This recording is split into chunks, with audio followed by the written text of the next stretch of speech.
ቆጠረው በጦር ኃይሉና አርኤስኤፍ በተሰኘው የፈጥኖ ድራሽ ኃይሉ መካከል እየተደረገ ባለው ውጊያ የሟቾች ቁጥር ከ300 በላይ አሻቀበ። ውጊያውን ሽሽት በሺዎች የሚቆጠሩ ሱዳናውያንና የውጭ ሀገራት ዜጎች መዲናይቱ ካርቱምን ጨምሮ ከታላላቅ ከተሞች ለቀው እየወጡ መሆኑ ተገልጿል። በሱዳን ሌፍትናንት ጀነራል መሐመድ ሐምዳን ዳጋሎ የሚመሩት ፈጥኖ ደራሽ ኃይል ወይም በእንግሊዝኛ ምህጻሩ አርኤስኤፍ 27 የግብፅ ወታደሮችን ለዓለም አቀፉ የቀይ መስቀል ማህበር ማስረከቡን አስታወቅም። ጀነራል አብዱል ፈታን አልቡራን የሚመሩት ዋነኛው የሀገሪቱ መከላከያ ሰራዊት በበኩሉ 177 የግብፅ አየር ኃይል አባላትን ወደ ሀገራቸው መሸኘቱን ገልጿል። በየመን ሰንዓ ረመዳንን ምክንያት በማድረግ የገንዘብ ስጦታ ለመቀበል በተሰባሰቡ በርካታ ሰዎች መካከል በተፈጠረ መረጋገጥ በትንሹ 85 ሰዎች ሞቱ፣ ሌሎች በመቶዎች የሚቆጠሩ ተጎዱ። ዜናውን በዝርዝር ኢትዮጵያን ከሱዳን ወንድም ህዝብ ጋር ግጭት ውስጥ ለማስገባት የሚጥሩ አካላት ከድርጊታቸው ይቆጠቡ ዘንድ ጠቅላይ ሚኒስትር አብይ አህመድ አሳሰቡም። ጠቅላይ ሚኒስትሩ ዛሬ በማህበራዊ ትስስር ገጾቻቸው ባወጡት መግለጫ የፖለቲካ ዓላማቸውን ሊያሳኩ የፈለጉ ያሏቸው አካላት ኢትዮጵያ ወታደሮቿን ወደ ሱዳን ድንበር አካባቢ አስጠግታለች መባሉ አሳዛኝ ነው ብለዋል። በሁለቱ ሀገራት መካከል ያለውን መልካም ጉርብትናና ግንኙነት ለማዛባት የሚቀርቡ ክሶችንም አጥብቀን እናወግዛለንም ብለዋል። ኢትዮጵያ አስቸጋሪ ሁኔታ ውስጥ በነበረችበት ወቅት ጥቂቶች ሉዓላዊነትን ጥሰው መሬት እንደወሰዱት ሱዳን አስቸጋሪ ሁኔታ ውስጥ ባለችበት በዚህ ወቅት ያንኑ መልሰን አናደርግም ሲሉ ጠቅላይ ሚኒስትሩ የመንግስታቸውን አቋም በመግለጫቸው ግልጽ አድርገዋል። የጋምቤላ ነጻነት ግንባር ጋነግ ታጣቂ ቡድን የትጥቅ ትግሉን በመተው ወደ ሰላማዊ ትግል መመለሱን የጋምቤላ ክልል መስተዳድር አስታወቀም። 195 አባላት ያሉት ታጣቂ ቡድኑ ወደ ሰላማዊ ትግል የተመለሰው ከክልሉ መስተዳድር ጋር በደቡብ ሱዳን ጁባና አዲስ አበባ ባደረገው የሰላም ውይይት ከስምምነት ከደረሰ በኋላ ነው። በስምምነቱ መሰረት ታጣቂ ቡድኑ ትጥቅ ይፈታል፣ የክልሉ መንግስት ደግሞ የተሃድሶ ስልጠና እንደሚሰጥ የክልሉ የመንግስት ኮሚኒኬሽን ዛሬ ከሰዓት በኋላ ያወጣው መግለጫ ያመለክታል። ታጣቂ ቡድኑ ተጠቃሎ ስለ መግባቱ ግን በመግለጫው የተባለ ነገር የለም። የጋምቤላ ነጻነት ግንባር ወይም ጋነግ የጋምቤላ ክልልን ጨምሮ በአካባቢው ሲያደርግ በነበረው የትጥቅ ትግል የተለያዩ ጥቃቶችን ሲያደርስ መቆየቱ ሲዘገብ ቆይቷል። በሰሜኑ ጦርነት ምክንያት ከቀያቸው ተፈናቅለው የነበሩ ከ30 ሺህ በላይ የጻግ ቤጂ ወረዳ ተፈናቃዮች ወደ ቀያቸው መመለስ መጀመራቸውን በአማራ ክልል የዋግ ኽምራ ብሔረሰብ አስተዳደር አስታወቀም። በአማራ ክልል ከ630 ሺህ በላይ ተፈናቃዮች በ36 የመጠለያ ጣቢያዎች እንደሚገኙ ደግሞ የክልሉ መንግስት አመልክቷል። በብሔረሰብ አስተዳደሩ የአደጋ መከላከልና ምግብ ዋስትና ጽሕፈት ቤት ኃላፊ አቶ ምህረት መላኩ ዛሬ ለዶይቼ ቬለ እንደተናገሩት የጻግ ቤጂ ወረዳ ተፈናቃዮች ከትናንት ጀምሮ ወደ አካባቢያቸው እየተመለሱ ነው። 630,386 ተፈናቃይ ነው በክልል ደረጃ ያለ ማለት። እዚህ መካከል 6 ካምፖች አሉ። ወደ 66,298 ሰው ይኖራል እዛ ውስጥ ማለት ነው። ሌሎቹ ወደ 564,088ቱ ደግሞ ማህበረሰቡ ጋር ሆኖ ያው ያገኘውን እየሰራ የምትላክለትን ነሰችም በዛችም ያችን። ይህ በእንዲህ እንዳለ በአማራ ክልል በአጠቃላይ ከ630 በላይ ተፈናቃይ በ36 መጠለያ ጣቢያዎችና ከህብረተሰቡ ጋር እንደሚኖሩ የአማራ ክልል አደጋ መከላከልና ምግብ ዋስትና ማስተባበሪያ ኮሚሽን አስታውቋል። መልሶ ጉዞ የጀመርነው ትናንትና ከሰዓት ነው። እንግዲህ የእቃ መጫኛ መኪኖችን የጸጥታ መዋቅሩ ያቀረበልን ናፍጣ በእኛ እየሞላን እቃቸውን በሲኖ ትራክና በአይሲቪ ነው የምንጭነው። መደበኛ ባስ ኮንትራት ወስደን ከትራንስፖርት ማህበሩ ጋራ በውለታ ነው የምናጓጉዘው። እንግዲህ ዛሬም ቀጥሏለኝ መልሶ ጉዟችን። በ5 ቀን ሁሉንም ተፈናቃይ ወደ ቀዬው መመለስ እንችላለን ብለን ነው የጀመርነው።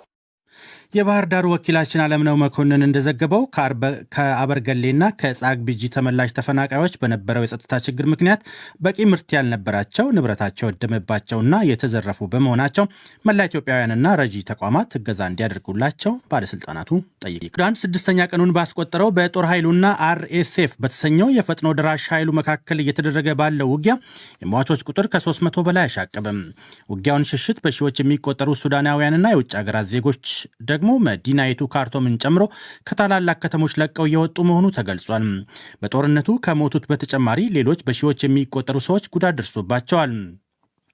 ስድስተኛ ቀኑን ባስቆጠረው የሁለቱ ሀያላን ጄኔራሎች ጦርነት በካርቱም ኦሙዱርማንና ባህሪ ከተሞች የምግብና ሌሎች የፍጆታ ቁሳቁሶች እየተሟጠጠ መሄዱን ተከትሎ ኢትዮጵያውያንን ጨምሮ በተገኘው መጓጓዣ ከተሞችን ለቀው የሚወጡ ሱዳናውያንና የውጭ ሀገር ዜጎች ቁጥር እጅጉን እያሻቀበ ነው። ጄኔራል አምዳን ዳጋሎ የሚመሩት ፈጥኖ ደራሽ ኃይሎች ዛሬ ባወጡት መግለጫ 2 የመንግስት ሄሊኮፕተሮችን መትተው መጣላቸውን ጨምሮ ኦምዱርማን ውስጥ በሚገኙ የመንግስት ጦር ላይ ብርቱ ኪሳራ ማድረሳቸውን አስታውቀዋል። ጀነራል አብዱል ፈታህ አልቡርሃን የሚመሩት የመንግስት ሰራዊት የጦር አውሮፕላኖችን ጨምሮ በከባድ መሳሪያዎች በመታገዝ ለፈጥኖ ደራሽ ኃይሎች ወታደራዊ አቅርቦት እንዳይደርስ ብርቱ ጥረት እያደረጉ መሆኑን ደግሞ የአይን ምስክሮችን ጠቅሶ ሮይተርስ ነው የዘገበው። በተያያዘ ዜና ድንበር አቋርጠው የገቡ የሱዳን የመከላከያ ሰራዊት አባላት የሆኑ 320 ወታደሮች ትጥቅ ማስፈታቷን ቻድ አስታውቃለች። ከሁለቱ ተፋላሚ ኃይሎች ገለልተኝነትን የመረጠችው ቻድ ከሱዳን የምትዋሰንበትን 1400 ኪሎ ሜትሮች መዝጋቷንም ገልጻለች። የሱዳን ወታደሮች ወደ ቻድ መሸሽ የአምዳን ዳጋሎ አርኤስኤፍ ኃይሎች በመከላከያ ኃይሉ ላይ የበላይነት እየወሰዱ ስለመሆኑ ማሳያ ነው ሲሉ ተንታኞች ገልጸዋል። አሶሺየትድ ፕሬስ ተንታኞችን ጠቅሶ ባወጣው ዘገባ በሁለቱ ኃይሎች መካከል የተጀመረው ጦርነት ቶሎ ከመብረድ ይልቅ በቀጠናው ሀገራት ላይ እንዳያጠላ ያሰጋል። ከሱዳን ዜና ሳንወጣም በሱዳን ሌፍትናንት ጀነራል መሐመድ አምዳን ዳጋሎ የሚመሩት ፈጥኖ ደራሽ ኃይል ወይም በእንግሊዝኛ ምህጻሩ አርኤስኤፍ 27 የግብፅ ወታደሮችን ለዓለም አቀፉ የቀይ መስቀል ማህበር ማስረከቡን አስታወቀ። ጀነራል አብዱል ፈታህ አልቡርሃን የሚመሩት ዋነኛው የአገሪቱ መከላከያ ሰራዊት በበኩሉ 177 የግብፅ አየር ኃይል አባላትን ወደ አገራቸው መሸኘቱን ገልጿል። የፈጥኖ ደራሽ ኃይል ወይም አርኤስኤፍ 27ቱን የግብፅ ኮማንዶዎች በቁጥጥር ስር ያዋለው የግጭቱን መቀስቀስ ተከትሎ በሰሜናዊ ሱዳን በሚገኘውና ግብፅና ሱዳን የጋራ ወታደራዊ ልምምድ ያደርጉ የነበረበትን የሜሮዌ አየር ኃይል የጦር ሰፈር በተቆጣጠሩበት ወቅት እንደነበረም ሮይተርስ የዜና ወኪል ዘግቧል። ነገር ግን እንደተባለው ዓለም አቀፉ የቀይ መስቀል ማህበር ወታደሮችን ከአርኤስኤፍ እጅ ይረከብ አይረከብ የዜና ወኪሉ ከገለልተኛ ወገን ማረጋገጫ አላገኘም። ይህ በእንዲህ እንዳለ ጀነራል አብዱል ፈታህ አልቡርሃን የሚመሩት የአገሪቱ ጦር 177 የግብፅ አየር ኃይል አባላትን ወደ ሀገራቸው መሸኘቱን ገልጿል። የሱዳን ጦር ወታደሮችን ወደ ሀገራቸው የሸኘው የፈጥኖ ደራሽ ኃይሉ የሜሮዌ የሚገኘውን የጦር ሰፈር ከተቆጣጠረ ጥቂት ቀናት በኋላ ነው። ዘግየት ብሎ ባወጣው ዜና ደግሞ ግብፅ አብዛኞቹን ወታደሮቿን ከሱዳን ማስወጣቷን አስታውቃለች። የአገሪቱ መንግስት ቃል አቀባይ ዛሬ ከሰዓት በኋላ ባወጣው መግለጫ ግብፅ በሱዳን በጥምር ወታደራዊ ልምምድ ላይ የነበሩ አብዛኞቹን ወታደሮቿን ትናንት ረቡዕ በ3 ወታደራዊ ማጓጓዣ አውሮፕላን አጓጉዛ ከካርቱም ወደ ካይሮ ወደሚገኘው የጦር ሰፈር አስፍራለች። የተቀሩት ካርቱም ወደሚገኘው የግብፅ ኤምባሲ መወሰዳቸውን ዘገባው አመልክቷል። በየመን ሰንዓ ረመዳንን ምክንያት በማድረግ የገንዘብ ስጦታ ለመቀበል በተሰባሰቡ በርካታ ሰዎች መካከል በተፈጠረ መረጋገጥ በትንሹ 85 ሰዎች ሞቱ። ሌሎች በመቶዎች የሚቆጠሩ ደግሞ ተጎዱ። ተጎጂዎቹን ለአደጋው ያጋለጠው የገንዘብ ስጦታ ደግሞ ቅዱሱ የረመዳን የጾም ወር መገባደዱን አስመልክቶ እጅ ላጠራቸው የሚቀርብ 5000 የየመን ሪያል ወይም 8 የአሜሪካን ዶላር ስጦታ ነበር። አደጋውን ተከትሎ የገንዘብ ስጦታውን ሲያከፋፍሉ ነበር የተባሉ 3 ሰዎች በቁጥጥር ስር መዋላቸውን የፈረንሳይ ዜና አገልግሎት ዘግቧል። መዲናዋን የሚቆጣጠሩት የሁቲ አማጽያን የሚያስተዳድሩት አልሚስራ የተባለ የቴሌቪዥን ጣቢያ አደጋው በተከሰተበት ወቅት በተጨናነቀ ሁኔታ ውስጥ የነበሩና መፈናፈኛ አጥተው ለመውጣት ሲፍጨረጨሩ የሚያሳይ ሰዎችን የቪዲዮ ምስል አሰራጭቷል።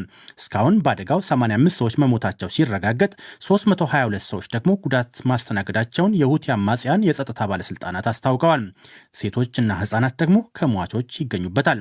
በአደጋው ጉዳት ከደረሰባቸው ውስጥ 50 ያህል ሰዎች በጠና ሁኔታ ውስጥ መገኘታቸው